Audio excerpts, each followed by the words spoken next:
Hello everyone, welcome back to this channel Basic Knowledge. So here today we are going to study about cell organelles. Okay इसके previous video में जो 3 videos मैंने upload किए उसमें हमने cell के बारे में पढ़ाया है। सेल के बारे में बेसिक सारी चीज़ें हमने बता दी हैं। सेल क्या होते हैं, उनके structures, about their composition and about their everything, about their type वगैरह वगैरह एक्सेट्रा, डिस्कवरी वगैरह सब कुछ हमने बता दिया। ओके सो इसमें हम इसके ऑर्गेनल्स के बारे में पढ़ेंगे which is a very mandatory topic. और अगर आपको इस सेल को पढ़ने जा रहे हो देन आपको सेल के बारे में नहीं पता है, सो गो थ्रू द लिंक। मैंने लिंक डिस्क्रिप्शन में दे दिया है। मैंने उस 3 वीडियोस की लिंक दे दिया, आप उसको चेकआउट कर सकते हो। उसके बाद आपको ये वीडियो काफ़ी अच्छे से क्लियर होगी। अदरवाइज अगर आपको सेल के बारे में पता है फिर भी आप देख सकते हो तो भी आपको क्लियर होगी।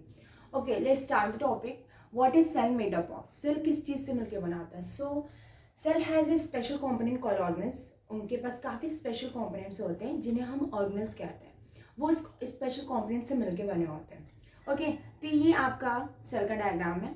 ये सेल का बेसिक स्ट्रक्चर है जिसमें कि उसके सारे कॉम्पोनेंट्स को हमने लेबलिंग की है, right. Mitochondrium, ribosomes, nucleus, cell membrane, smooth endoplasmic reticulum, lysosome, cell wall, chloroplast, vacuole, Golgi bodies, nucleolus, cytoplasm, rough endoplasmic reticulum. ठीक है, तो बेसिकली ये सारे सेल के कंपोनेंट्स हैं।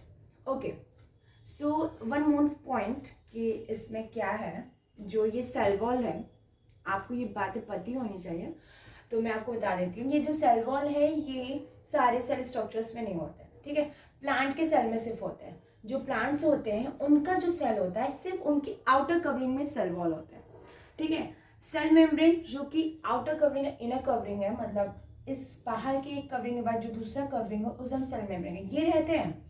बट ये जो सेल वॉल है ये नहीं रहता है। ये प्लांट सेल में सिर्फ होता है, ये एनिमल सेल में एब्सेंट होता है। क्यों, ये भी मैं आपको बताऊंगी आगे, ठीक है। एक एक करके सबके बारे में थोड़ा थोड़ा ओवरव्यू ले, फिर नेक्स्ट वीडियोस में हम इनके बारे में डिटेल में पढ़ेंगे, ठीक है। एक एक को लेके हम डिटेल में बताएंगे। अभी एक छोटा सा ओवरव्यू ले लेते हैं कि हाँ क्या है, किसके बारे में क्या है, छोटा सा, ठीक है। सो क्या है, पहले स्टार्ट करते हैं हम वाइज, ठीक है। ये है आउटर कवरिंग सेल वॉल, ठीक है। सेल वॉल किस में होते हैं? ये प्लांट सेल में सिर्फ होते हैं। कहाँ होते हैं? Cell wall only present in plant cell, ठीक है।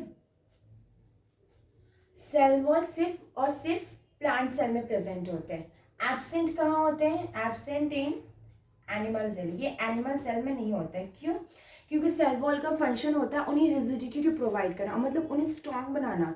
मतलब देखो प्लांट क्या होते हैं, वो बाहर रहते हैं, उन्हें कोई शील्ड नहीं होती। लाइक हम लोग घर में रहते हैं तो हमें ऐसे किसी चीज़ की ज़रूरत नहीं है। लाइक तूफानी बारिश हुई तो हमें प्रोटेक्शन के लिए हमें शेल्टर है, आई हैव अ होम, ठीक है। We all have home. But ये क्या है कि ये बाहर बाहर बाहर रहते हैं। बाहर के जो भी कंडीशंस होते हैं, जो भी सीजन होती है, वो इन्हें फेस करनी होती है, प्लांट जो होते हैं। इसलिए इनके सेल वॉल को रिजिडिटी, इन्हें स्ट्रॉन्ग प्रोवाइड करने के लिए, ताकि ये सारी चीज़ों से फाइट कर सके, जल्दी लूज ना हो, जल्दी ब्रेक ना हो सके, उन्हें रिजिडिटी, उन्हें स्ट्रॉन्गनेस प्रोवाइड करने के लिए सेल वॉल होता है उनके सेल के आउटर कवरिंग में। ओके आई होप आपको ये समझ में आ गया होगा।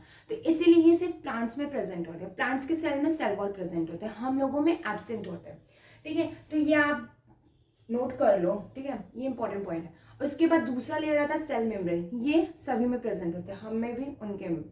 ओके सो ये सेल मेम्ब्रेन आ गया। उसके बाद जो बहुत ही इंपॉर्टेंट और बहुत ही कहो कि आप लाइक हम लोग का ब्रेन है वैसे ही न्यूक्लियस, ठीक है। सो इन लोगों में न्यूक्लियस होता है। अब न्यूक्लियस के अंदर एक होता है, वो न्यूक्लियोलस होता है। मैंने कहा ना आपको नेक्स्ट वीडियो में डिटेल में बताऊंगी। सो अभी एक शॉर्ट ओवरव्यू ले लो। ये न्यूक्लियस होता है, इसी में क्रोमोसोम, डीएनए वगैरह वगैरह होते हैं, जिनके बारे में आप थोड़ा थोड़ा कभी सुने होंगे।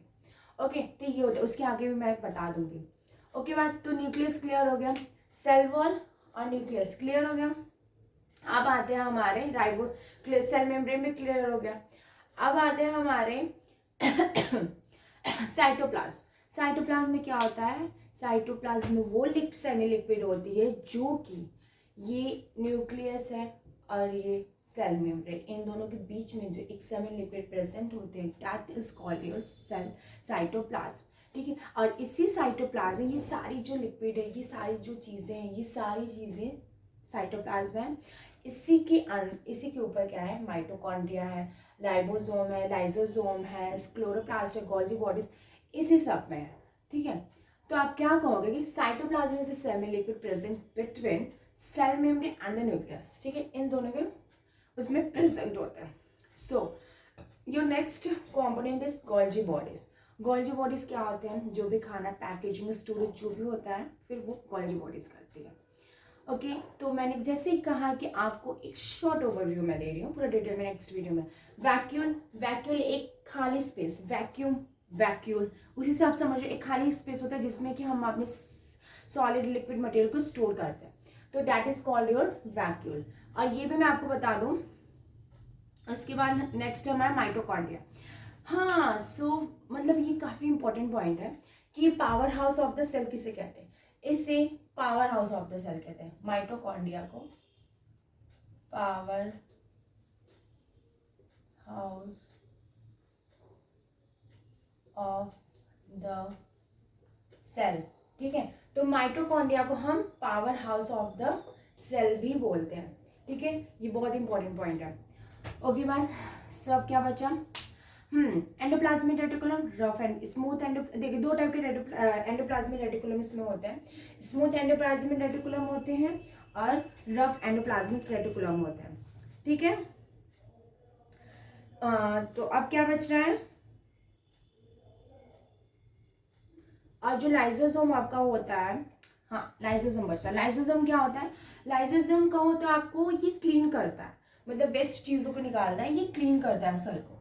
ठीक है, तो ये एक शॉर्ट सा ओवरव्यू था जो मैंने आपको दिया। आप देखो जो स्ट्रक्चर भी देखो, स्ट्रक्चर भी आप देख रहे हो, मतलब इसको मैं अब बड़े में जब मैं माइटोकॉन्ड्रिया से पढ़ाऊंगी तो उसमें बड़े में स्ट्रक्चर्स काफ़ी क्लियर बनाऊंगी तो आपको समझ में आ जाएगा, बट उसकी स्ट्रक्चर्स कुछ आप दूर से देखोगे तो ऐसे ही हो। ठीक है, तो अगर सिर्फ सेल का डायग्राम है आप ये बना दोगे आपको फुल नंबर श्योरिटी से मिलेगी, ऐसा कुछ नहीं है कि इसमें कोई कुछ स्किप है, फिर श्योरिटी से नंबर मिलेगी। ठीक है, तो ये बहुत मेरी थी एक शॉर्ट वीडियो जो मैं कॉम्पोनेंट्स में बना रही थी ऑर्गेनाइज पे। नेक्स्ट वीडियो में मैं एक एक कॉम्पोनेंट्स को उठाऊंगी, उन्हें डिटेल में बताऊँ। ओके सो हाँ प्लीज़, अगर आपको किसी और टॉपिक पे वीडियो चाह रहे हैं तो आप मुझे कमेंट्स में बता सकते हो, मैं उस पर बनाऊंगी। सो टिल देन मिलते हैं नेक्स्ट वीडियो में, टिल देन आप इस video, thank you everyone, I hope you all like it.